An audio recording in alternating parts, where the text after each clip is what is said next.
the main figure, the main part of the hand. This will really give it a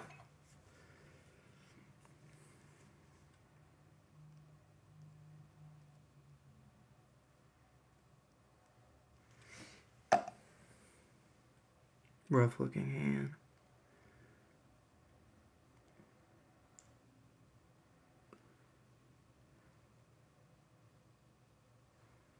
Another thing you can do with hands is sometimes you'll notice tendons will be thicker here and thinner here.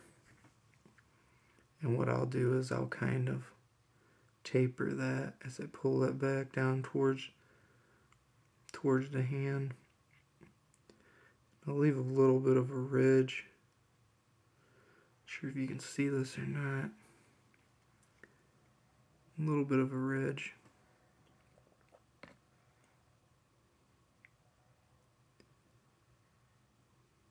On the top of the finger. It helps create the illusion of more detail in the hand than what's actually there. This really is a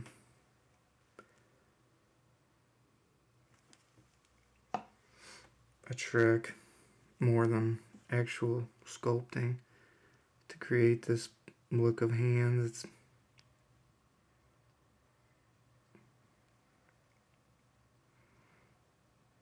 And if you notice, this is one of the bigger figures I've ever done. It's still really hard to see this on camera, and it's kind of why I've never been able to do these videos like this. I've been asked quite a few times, but just can't really seem to get as much on there.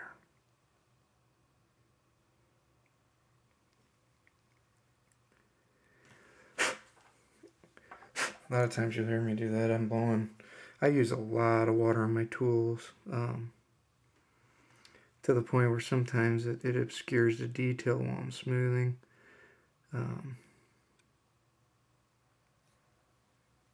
when I need to see what's actually going on, I'll blow that off. I sculpt quite a bit, actually, by feel rather than using my eyes when it comes to blending putty.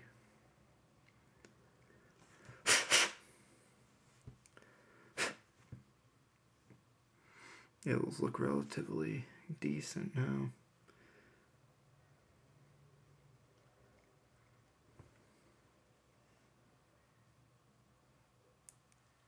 Basically, the final stage to this is going on to the inside of the hand, and that's virtually impossible to get a shot for you. Curling anything that came around from the top underneath and just fine-tuning that.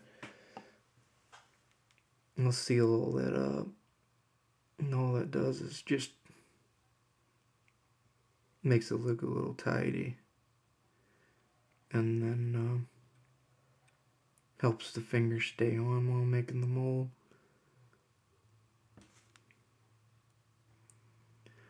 About done with that. There's not a whole lot to do.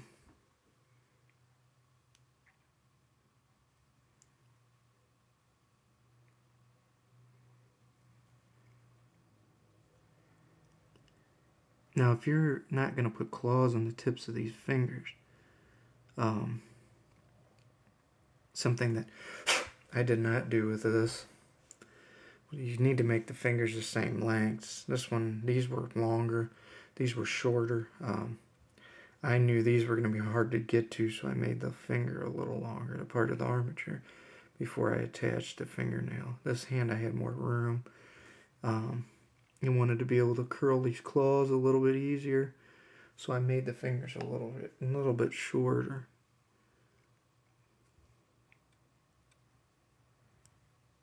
Now what I'm doing is kind of filling a gap between these fingers here just a little bit. So when I go to cast this, quite a bit of these fingers and hands are going to be connected. And it's going to help the resin flow and make the resin a little bit more solid, I guess you should say, and less likely to snap off coming out of the mold. I demold my resin pretty quickly though, so I tend not to have that issue. I'd rather get it out while it's slightly soft. Now here's the way I do the fingernails themselves. Let's see here. Try to get this in a good shot for you. I take the tip of this tool, and when you push in and up towards the finger, like you're making the cuticle, that kind of helps create this knuckle. That's why I don't do that knuckle. If you can see here, on the one I finished, I did this hand last night just to give you an example so it'll be quicker. We'll take this tool here, push up towards that knuckle. Then I carve around the sides. And just kind of wrap it around. That's it. One claw. Might need a little bit of work later, but as you can see, I think you can see. Is that better or worse? It's really not seeming to help. I'm gonna have to find out a lighting source for you guys too. This is just really the first 3 videos. I'm not very good at this. I'll check this claw length, make it close to the same size.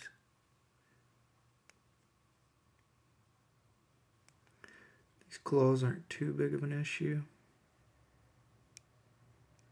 Another trick for casting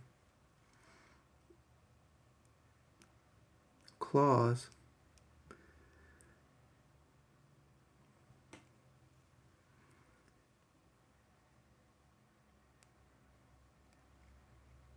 is the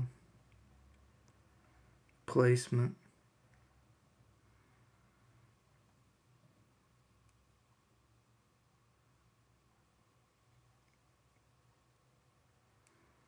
Because you have to think about how you're going to vent these, because that's the main issue with casting tiny things like that, is how air is either going to get to them or extra resin is going to get to them. Next claw here. A little bit too much water, I can't see it.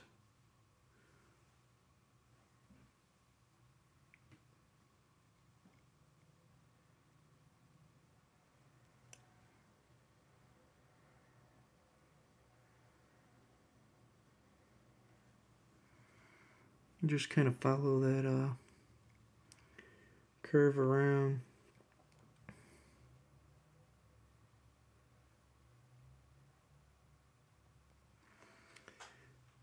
In reality, your cuticle doesn't necessarily do that, but I tend to do it on monsters. Human hands or something like I did on these toes, which it's not a big deal. This is going to be an armature anyway for a series of demons I'm doing. I'll cast a resin of this, cut the feet off, add hooves, do some with skin textures, maybe cut the arms, bend them, reposition the muscles. It's one of the first figures I've done that I like the anatomy enough that it's a good base for me to sculpt a few figures quickly, and then while I'm working on some smaller scale figures I'm doing and learning more anatomy while I'm doing those. This will be more of a practice piece for doing textures and armors and things like that.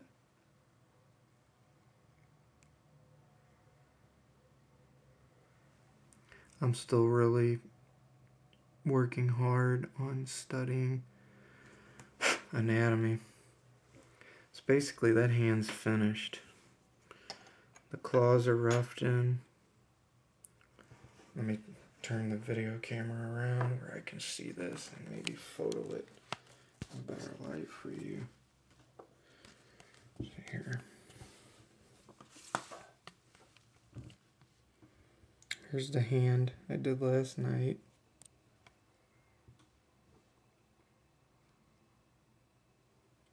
See, next will be to start adding the muscle on the side, the thumb.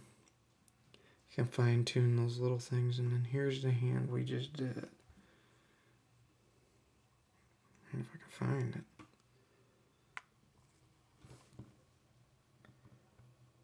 A little bit rough yet.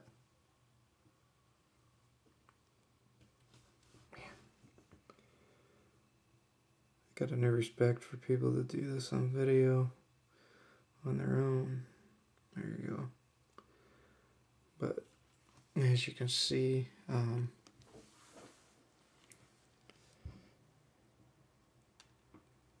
rough those hands out fairly quick, and then you just kind of go in and do a little bit more.